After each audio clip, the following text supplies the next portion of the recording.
Don't be intimidated by the red light. Oh, I'm so afraid. So, just want to start by saying hello. Thank you very much for coming in and agreeing to be interviewed for Hava's project. No problem. So Hava's doing her final major project on the theme of empowered women and resilience in women. Okay. She wants to make an EP and make some videos to go along with the tracks. Brilliant. And basically was just hoping to get some insight into, you know, her project based on your experiences as a powerful woman.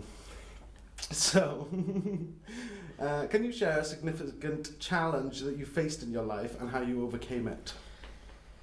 Oof. Wow, straight off the bat. Okay. Gosh. Skip? Can we come back to that one? Yeah, actually, of course. Yeah. So, what does resilience mean to you? How has it shaped your life? I think resilience is the bouncing back, isn't it? It's about that ability to adapt and acclimatise quickly in situations and push forward. I think in my life resilience has meant exactly that. Just rolling with the punches and continuing on. Awesome. So, were there any role models in your... Were there any role models or influences in your life that helped you during a difficult time? Absolutely. Wow.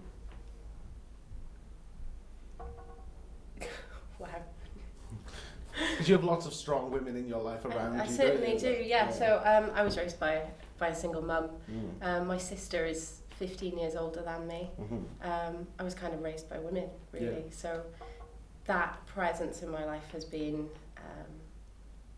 consistent and powerful. At times overwhelming, but it definitely helps to be able to look to other women and see how they have persevered. In terms of musically, I was really lucky growing up as a young musician in Swansea, and there were a number of female musicians who had worked really hard to be taken seriously here, in a way that I in some ways didn't have to. So the groundwork was done in a lot of ways by women that had come before, and that's often the way, isn't it? It's about appreciating that. Absolutely, yeah. The struggles that other people have faced to allow you to have fewer as you go forward. And I was, taken under the wing of many awesome female musicians. People like Aisha Jeffries, when I first started out, I was about 12 or 13, and they used to get in touch and call on me to support and play support gigs. I completed a young promoters course run by a lady called Cheryl Beer when I was really young, and helped her to organise a festival, and I sort of learned about the event side of things that way. Sorry, I just spotted someone I know in the corridor.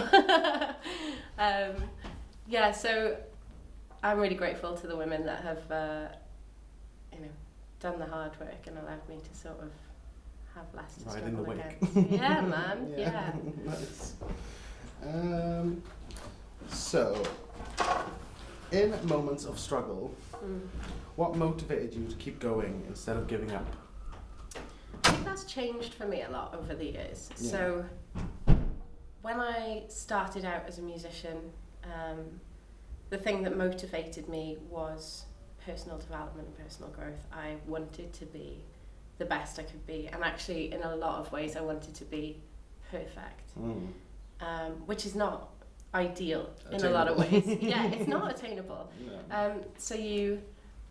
I think the biggest lessons that I've had in life have been as a result of that, unattainable strive for perfection. I've had to learn that you can be the best that you can be, but actually being the best artist, being the best musician is nowhere near as important as being a good person, being able to appreciate those people around you that have done great things for you.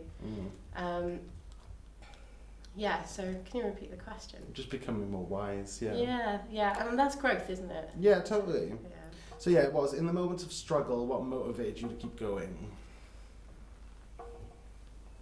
Yeah, initially, perfection.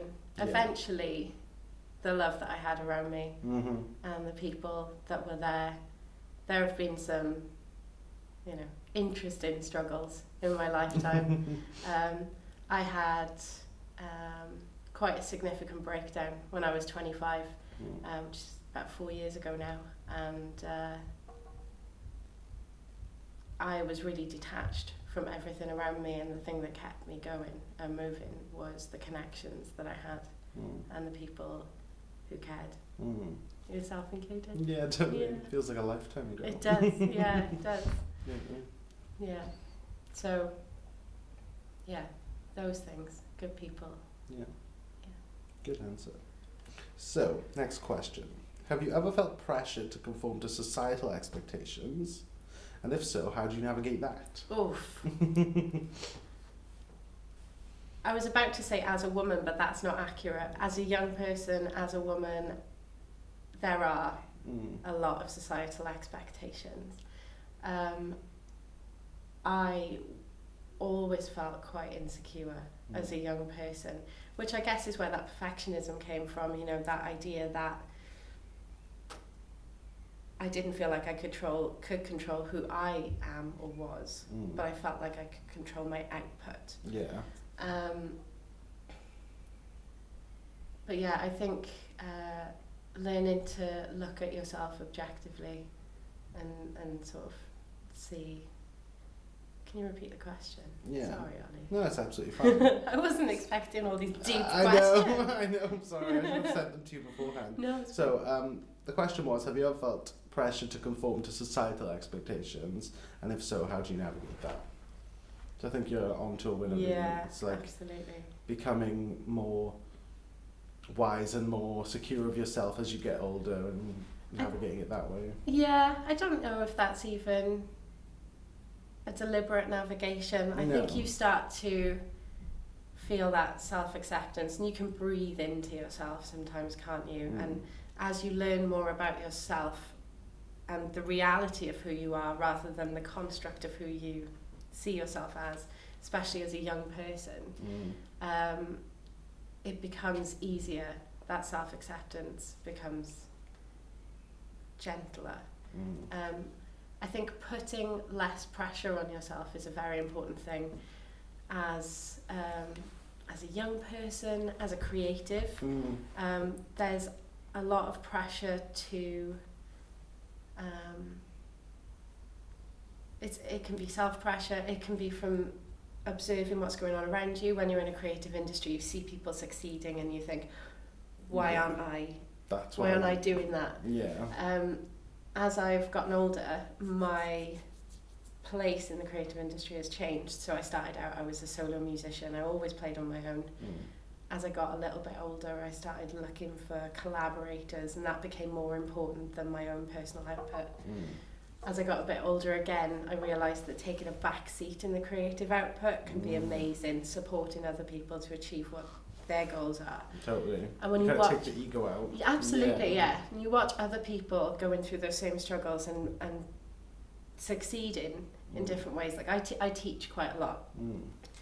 And watching the young women that I teach guitar to or songwriting to doing so without any internal judgment, you know, like I've got one guitar student that springs to mind, and she's a prolific songwriter and she's wonderful. And from the age of about 15, she was able to go, I've written this song, and she'd just play it. Yeah. And she was so proud of that creative process. And it wasn't, look how fabulous I am, it was, look, I did it. Yeah. Like, I'm managing to do it. And seeing that joy in creativity when you're a step away from it is an amazing thing, because you can look back on where you were and the bits that you missed out on as well, you know. So when you watch people exploring creativity passionately and beautifully and sensitively without that excessive concern for how it's going to be perceived is really powerful. Yeah, because it makes you think, wow, I've been doing it wrong the whole time. Yeah. I could have just been enjoying myself. Absolutely. Rather than being so paranoid about being perfect. Yeah, absolutely. Yeah. And that's what music has become for me. Yeah. In recent years, in the last 5 years, I suppose, it's been that collaborative output, and it's been, you know, exploring sound and having fun with it, and actually, you know, it's not about taking centre stage either. I've just finished a tour as a musical director and a guitar player, and it's been so nice to be at the back of the stage. No one's looking at me. No. I'm contributing to a sound. Yeah. And it's not all on me, and I'm here having a nice time. Yeah. You know, and that's everything, I think, is finding the joy, and it's easier to push forward when you love what you do. Yeah. Yeah. Amazing. Let's see what other deep questions we have. Still recording. There's a red light. There's a red light. There's a red Awesome. light. So, what advice would you give to younger women who are facing obstacles and self-doubt? Step back, I think. Take a big step back. Try, although it's very difficult, not to compare yourself to where everybody else is at. Because where you're at is so fluid. You know, today you might be on top of the world, and tomorrow you might be staring down a hole from the top of the world. You know, and I think give yourself the objective love that you would give, you know, to anybody else as well. If you can't love yourself, how the hell are you going to love somebody else? But actually, you know, recognising that there is no more pressure on you than there is on anyone else, and everybody's facing it. Yeah.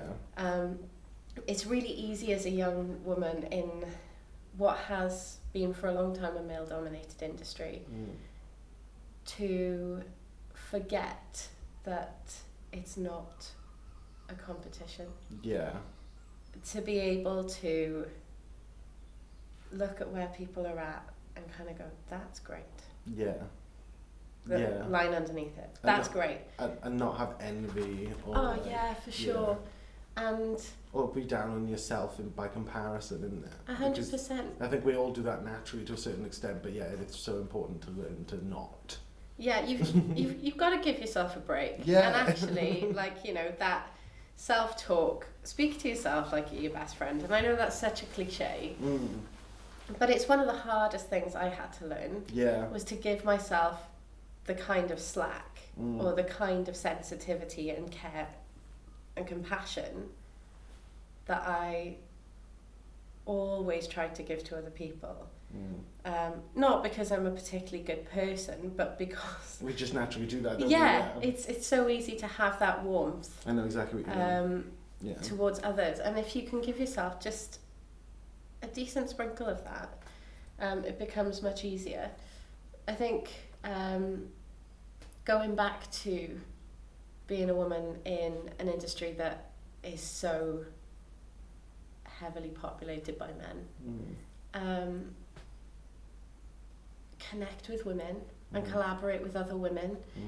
For the first 10 years I worked as a musician, I worked in bands with boys. They were all boys, they were guitarists, they were shredding. It was, you know, it was a different energy. It wasn't a bad energy, it was great fun. But to be in a position where you're working with people who have been where you're at, and I'm in bands now with women that are 20 years older than me, some of them. And what you can learn from those women in the same way that you can learn from female role models, I think enjoying the creative process with other women and collaborating with other women, even if it's a little bit harder to find them in an industry where a lot of the professional musicians are men, is so important, because you can always learn a lot from people that have been where you're at. You know, and women will understand you better as a young woman. Yeah, of course. Than guys will. You know, it's a different world, isn't it? Totally. Yeah. Awesome. So the next question is, how has overcoming challenges changed the way that you see yourself and your own strength? Enormously, I think. I am very self-accepting now. I used to be quite an anxious person, quite self-critical. I accept where I'm at, who I am, and that is strength. I think self-acceptance is strength, and it opens you up so much to just get past that hurdle of being caught up in external perception of who you are and what you are. I think once you're past that, it becomes so easy to roll with everything. Yeah. You know, it's really hard to get past challenges and difficulties when the biggest one is your own self-doubt. And just removing that tiny, very toxic thing from the equation really allows you to explore who you actually are.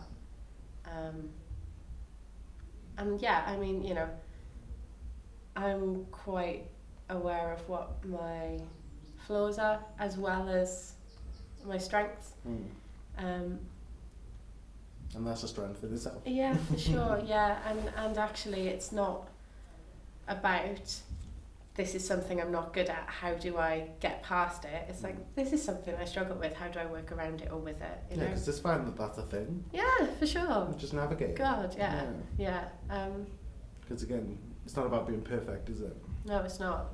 It does take a long time to get there. If that's something that you're inclined to be, I feel like it can knock you back by so many years.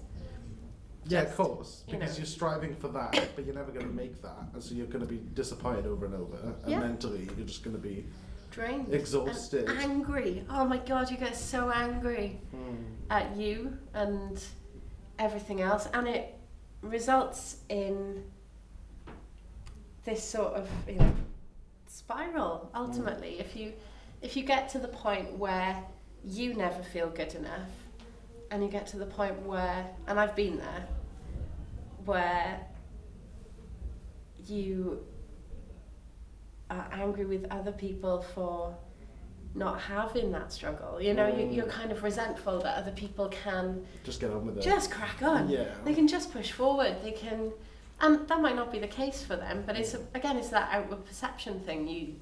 You look at the way other people seem to be doing from a completely removed, you know, perspective. And it can sort of eat you up, and you've got to check yourself sometimes, and I think that's the best advice I would have for me, let's say 13 years ago when I was studying in this, you know, not specifically in this room, I think this was a computer room, but yeah, you know, in this next door in this building, in this demountable. Check yourself, you know, and give yourself a chance, to succeed, I suppose. Cool. So, this might be a bit more light-hearted question. Are there any songs, books, or pieces of art or artists that have inspired you to stay resilient? Oh. Where do you start? Where do you start?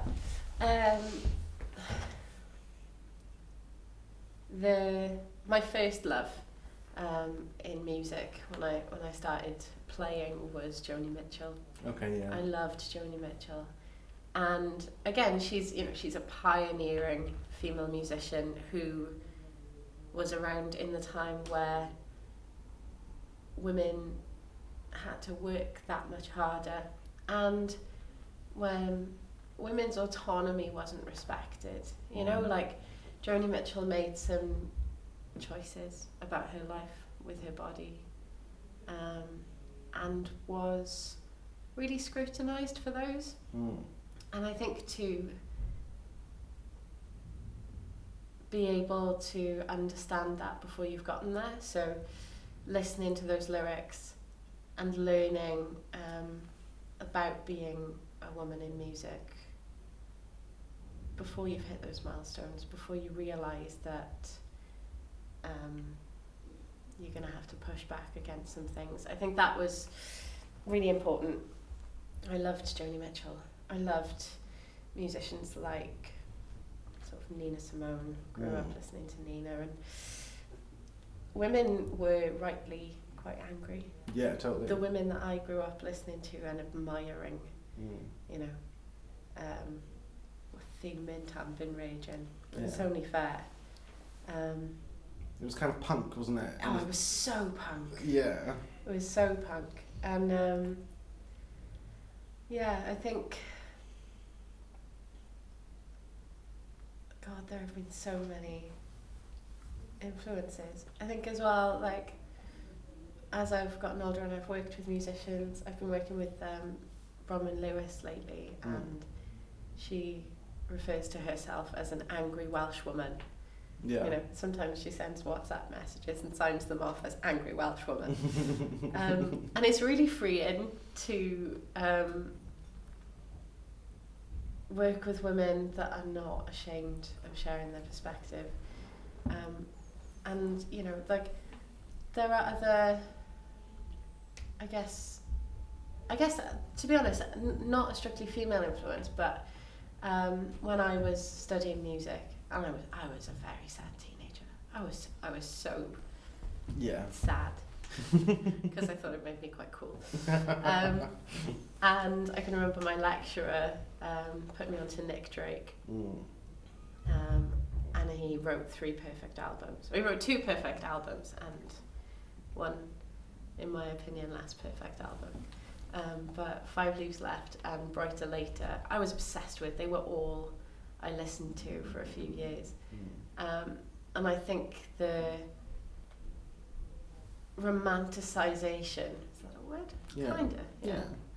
Of the fact that Nick Drake wrote these albums. They became posthumously enormously successful, but ultimately this guy sort of probably took an overdose at, you know, 26, I think. Wow. And when I was younger, I was very inclined to romanticise the output of a young artist. You know, like, this is the best it's ever going to be, this stuff is perfect. Yeah.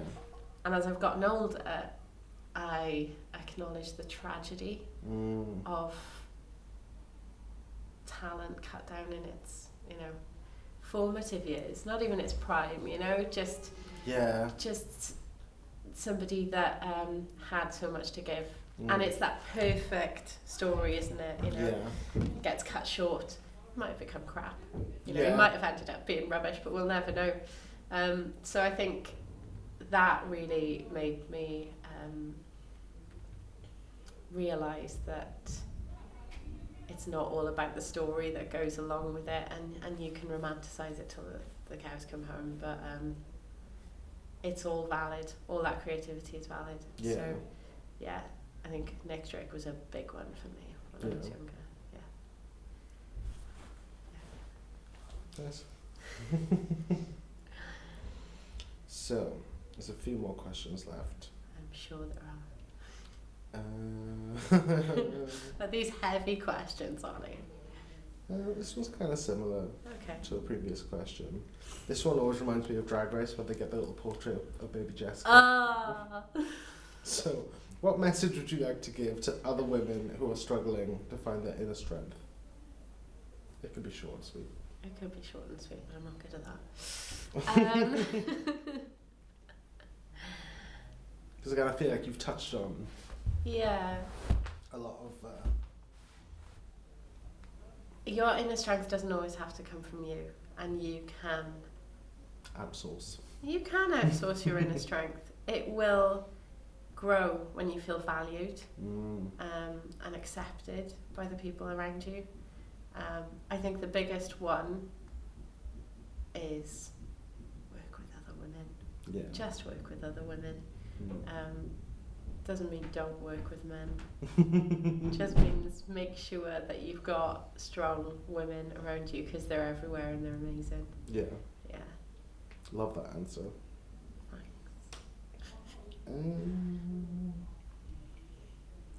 Okay. This one's a doozy. It's a doozy, okay. In what ways do you think that society can be better in supporting and empowering women to be more resilient? Oh gosh, how long have we got? Just flip the whole thing. Yeah. Burn it all down. Take down the patriarchy. Yeah. To go on some personal experiences, when I first got into music, I was in comprehensive school. I dropped out of school when I was 14. I played some cello, I played some piano, I played bassoon, and a little bit of sax, and I tried out all these instruments. And when I went to my music teacher and said, hey, I've bought a guitar, I want to learn to play guitar, her response was, you don't want to go to the guitar lessons, it's all for the boys. Yeah, so the boys play guitar. That's crazy. It's 20 years ago. That's wild. It's 20 years ago. That's all that was. Not even 18 years ago. Considering that the guitar is like your third limb. I love the guitar, right? Yeah. But for me, I got angry and thought, I'm going to be the best flipping guitarist that I can possibly become. In spite of you. Yeah, I'm quite driven by spite. But you know, that pushed me. How many young women would that have shrunk?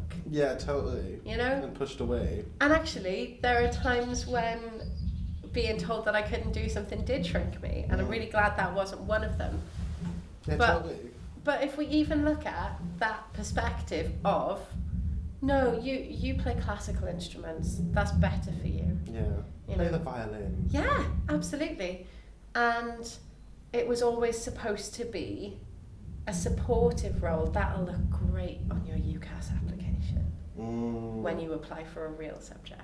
They wouldn't dream of saying that to a guy who went, do you know what, I'm just going to be a rocker and start touring. Yeah, totally. They go, you go for it, boy. Yeah. You know? And they did. And the boys that played guitar at school never got there. They're working, doing whatever they want, you know? But for me, that was a motivator, and for a lot of women, it wouldn't be. We could all write a dissertation on how women have been denied success, right? But in terms of what society needs to do is the comparison has to stop. Every time women are given a little bit of equity, we need to stop saying, you know, what about equality? You know, like actually things are harder because generational trauma exists and oppression is passed down, and misogyny is rife. Oh God, is it on the rise? And it's terrifying. Totally. Teach women to value themselves. Ensure men value women. Yeah. And it's not all about this sort of gender battle, right? No. But there are people who can get caught in the crossfire between that sort of battle of genders, you know, and I don't want to call it a battle of genders, but there are, you know. No, but it kind of like that the battle of the genders takes like the limelight away from like the actual problem, really. Yeah, absolutely. It becomes more of like a trivial dispute rather than talking about real issues and real ways to move forward as a collective. 100%. And actually recognising that equality doesn't exist until everybody is safe and comfortable. And that's that's not just in South Wales or in the UK. That's a global thing, and we still live in a world where it's very dangerous to be a woman. I work in music development, and one of the first things that I decided to focus on when I got into that role was women in music, access, barriers.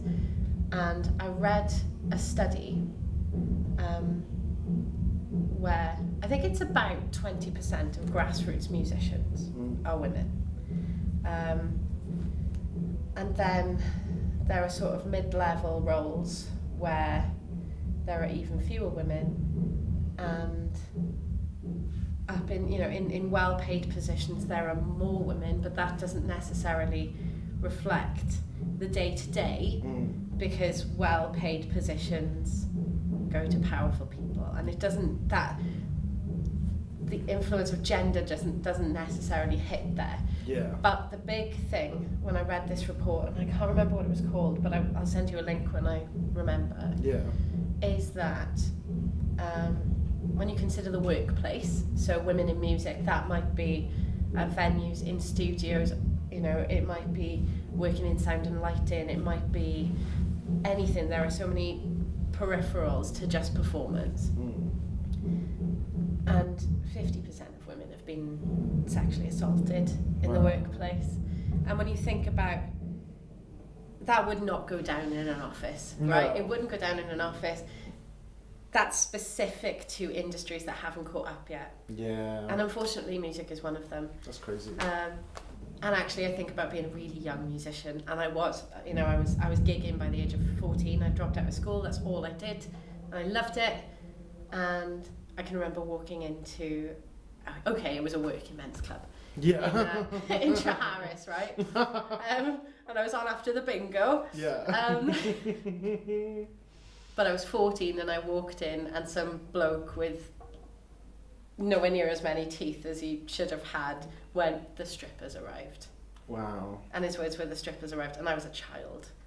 And that continued on, throughout my career. It doesn't happen anymore. Because you've got to become quite scary. Yeah, of course. But that's horrible but that in itself is horrible, to think that in order for you to have the decency and respect to be left alone as a human being, you have to become intimidating. Yeah.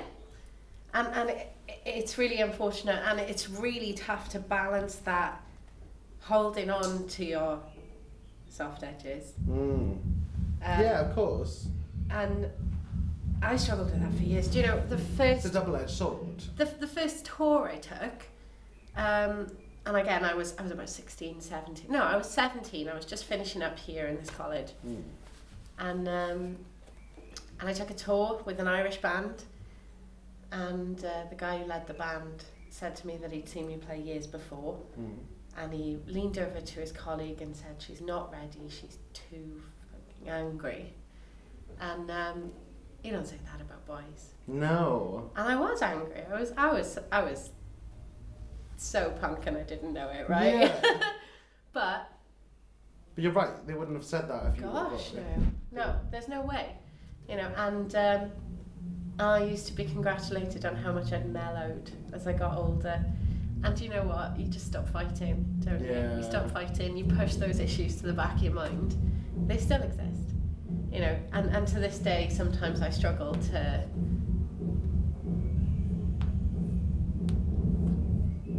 I struggle to cement myself in circumstances where you might not expect to see a young woman. Yeah. And that's not just with men. Because that is, it's intrinsic, and the patriarchy impacts us all. Yeah, it has many guises and many agents. Oh, yeah. Yeah, so it still exists. Yeah. I don't know what the answer is, and I wish I did. I really wish I did. But give up on denying women the chance to give things a go. Yeah. Actually, anything you can do, we can do just as well. Better most of the time. Well, I didn't want to sing the song, but Yeah. Give women a chance, empower them, and stop infantilizing them, because women deserve to be aware of and to champion their own strength, and smash the patriarchy. That's the last one. Yeah. That's the last note. Yeah. Wow. We still have that first question. Can you remind me what it was? Do you remember what it was? Right, it was Mother's Day yesterday. So your head's fried from all the mothers. Not from all the mothers. My mother's lovely, but it was the first time I'd been with my siblings and my mum at the same table for a long time, and I got a little bit drunk. And this morning I was a little bit hungover, and it was a little bit sunny outside. I'm totally feeling I've got some brain cells missing today. I have an advantage because I have them written here. So the first question was, can you share a significant challenge that you faced in your life and how you overcame it?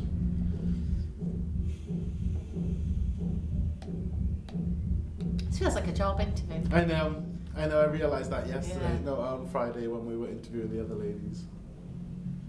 Wow. It is fully a job interview question, isn't it? It is. No, the last time I answered that question, I think, was in a job interview. Yeah. Got the job. Forgot the answer.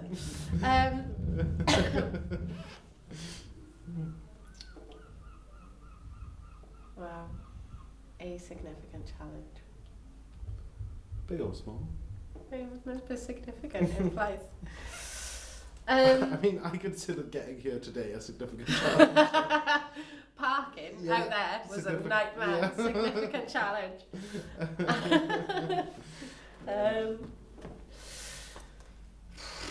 Goodness me, all the challenges have just fallen out of my head. Yeah, they've all blurred into one long... One long 29 lifetime of challenge. Yeah.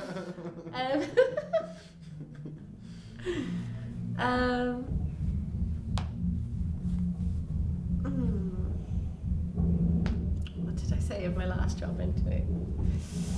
God, that's really tough. I'm really struggling to think of anything, Ollie.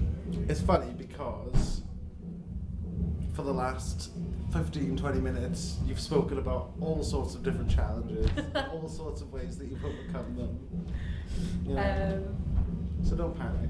Yeah. I think we could probably leave it there, to be honest. That's fair. I think we've got everything we needed. And more. I think you waffled sufficiently. They were sufficiently waffled. There we are. Yeah. Yeah, that's it. Perfect. We're done. Liz? Yeah. Oh, you want to play a song? Yes. Sure. I don't know that guitar's even in tune. Do you know I might play this piano if that's okay? So I am a guitarist. I'm definitely not a piano player, but that guitar. It's not in tune. Oh, it's on the struggle bus. Hang on.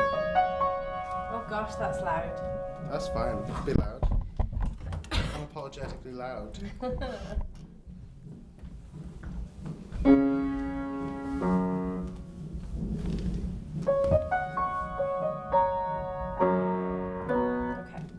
I haven't played this in a long time. No pressure. This is a song that I wrote, and it's called Electrophoresis.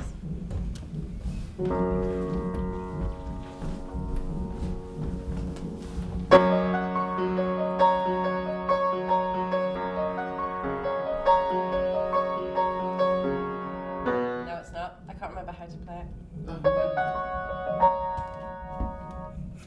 Sorry. I didn't realise it was going to be all one take. No, it's absolutely fine. She'll be heavily edited. Okay.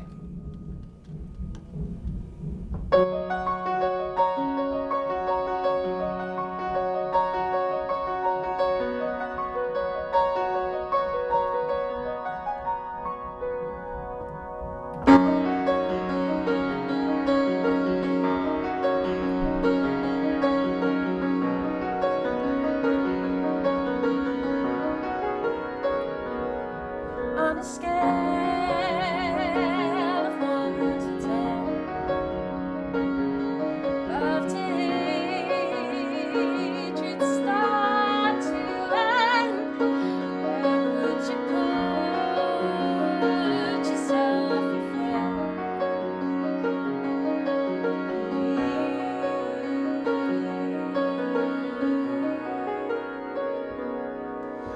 on a scale from best to worst, of coming last to losing first, how come it all seems so reversed? I'm free.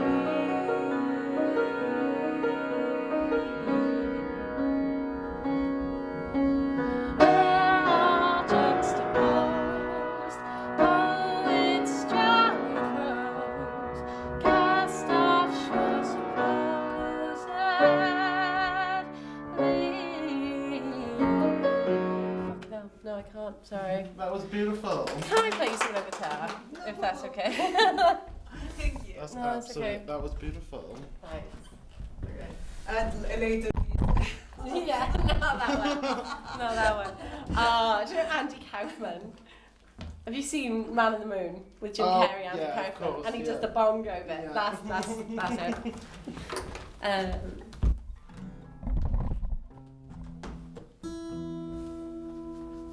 Tune maybe down. I was told this was the best guitar. The best guitar. Oh dear.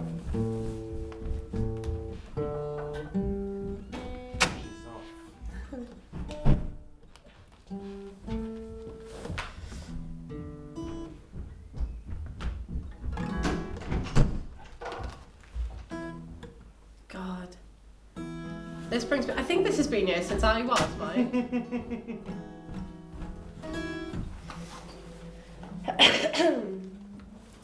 I would have brought a tidy guitar. I didn't realise we were going to be asking you to play it.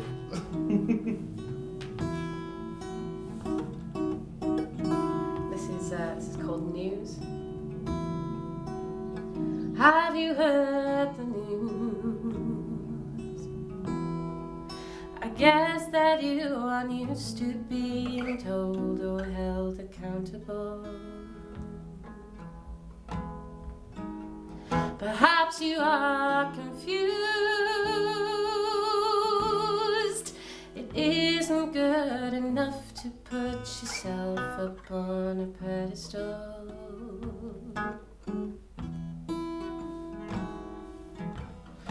This old clock fell off the shelf.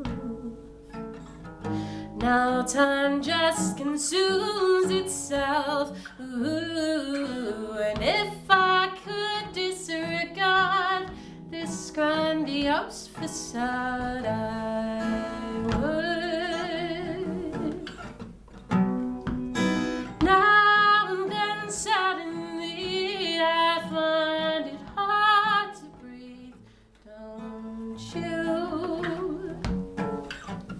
Sometimes it's hard to know where winter ends and we begin, and on, and so it goes. Are we no more than this? This ever-changing footprint treading gently over melting snow. But in this place where hope resides, pain and fear and love collide. Ooh, and if I could disregard this grandiose facade, I would.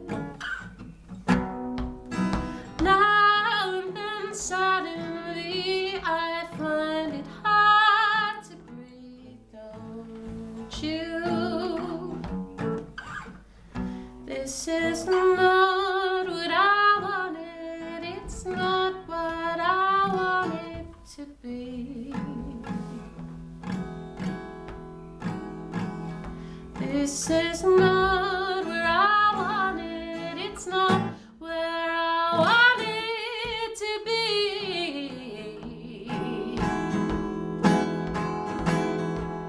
But if I could disregard this grandiose facade, I would. Now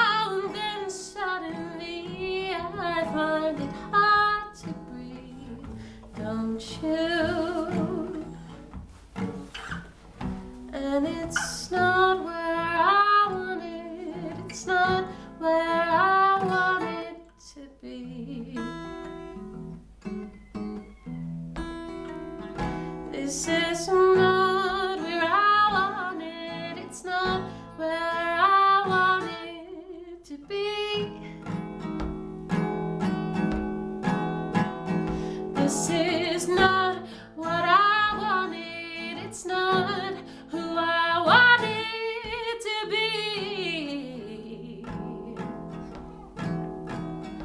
This is not what I wanted, it's not what I wanted, it's not who I wanted, but I'm just how you wanted me.